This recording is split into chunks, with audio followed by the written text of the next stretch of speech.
All right, guys, I'm going to go over how to swap out a fuel pump or inline filter in the field if you run across a clogged one. And we're doing this on a 14 KTM 350 XCFW. And this is my Baja bike. I got the tank off. This is a 4.1 gallon Acer B, a Chirby, whatever you want to call it, oversized tank. It's got the different cap than stock. You got the 4 screws to take out the top of the filter, or top of the fuel pump, and then these 2 bottom ones. That's a 17 and a 13 millimeter, by the way. These are 6 millimeters. Anyway, you want to take it off the bike, as you see I've done, and this is kind of crucial. You want to lean it up in this manner, because when it's got gas in it, this is the best way to keep fuel from spilling out. Anyway, this cap will be on, and you'll be plugging the end of the cap there, you can see, with something. So this will be on with the fuel in it, so you're not spilling out the vent. You're gonna need a buddy. It comes in handy to have a buddy with rubber gloves on. And when you take these 2 bolts out,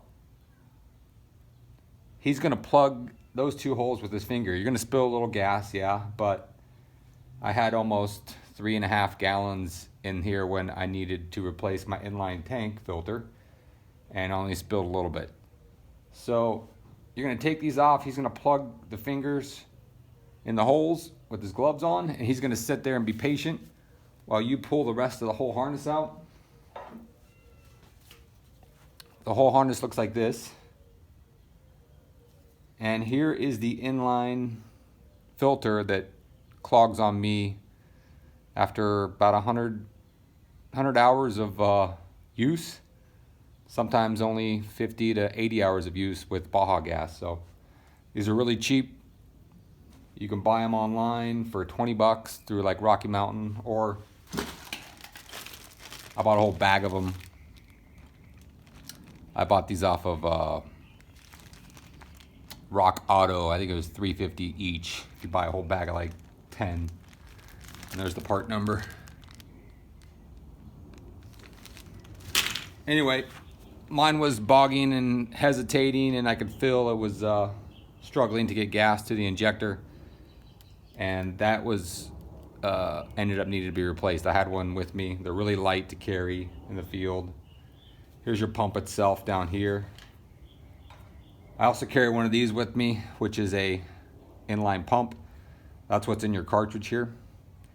This whole cap releases, and there's a screen in here you can check too, but it's usually always clean from what I've found.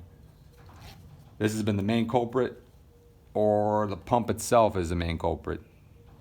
Third culprit would be if it stops running, would be an injector, but there's other ways you can YouTube that. But anyway, when you remove these 2 and your friend's holding this and you pull this out and replace it all, when you're putting it back in, the trick is have a pair of needle nose pliers and some small tools, and I'll show you those. All right, so when you're ready to fish this back down in, it's gonna go back down into the top of the tank, and you're gonna fish it to the side to line up these 2 nozzle holes that you've taken off. You've taken them off with the 17 and the 13 millimeter. The tricky part is curving this back down and around to get it on the left side of the tank here. And your buddy that's holding the tank with you may have to help you rotate that. But once you get it close, I found what works best is small tweezers or some wrenches that you can kind of grab in there and line it up and pull it towards you. And it's going to take some patience and some experimenting, but I think it took us 15 minutes in the field to do all this, you know, as far as fishing around for the actual end of this piece. But what I used was just a little pair of pliers and guided it into the hole. Some tweezers are great to carry with you, especially in Baja for cactus.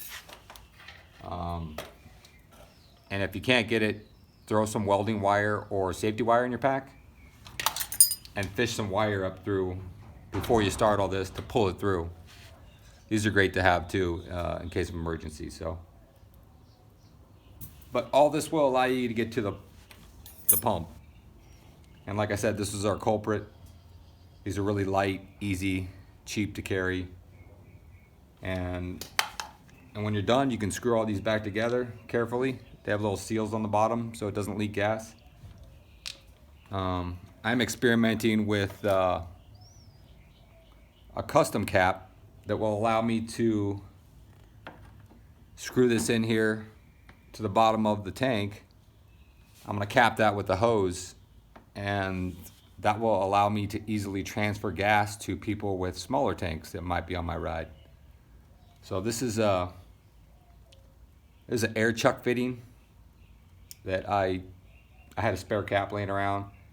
I drilled out the air chuck fitting to match the diameter of this aluminum fuel nozzle. So when it screws in, it doesn't bottom out, but this will allow me to transfer gas easily instead of having to use a little Gatorade bottle to splash everywhere. But I'm thinking about putting like a ball valve on the end of this so I can just have a lever on and off. Anyway, remember these are about 150 bucks, I believe. This whole fuel system, diaphragm, inline pump, filter, wiring, harness is almost 300 to 350, I believe. So take care of it, because once these filters get clogged, you're gonna burn up your pump. And once the pump's burned up, you're SOL.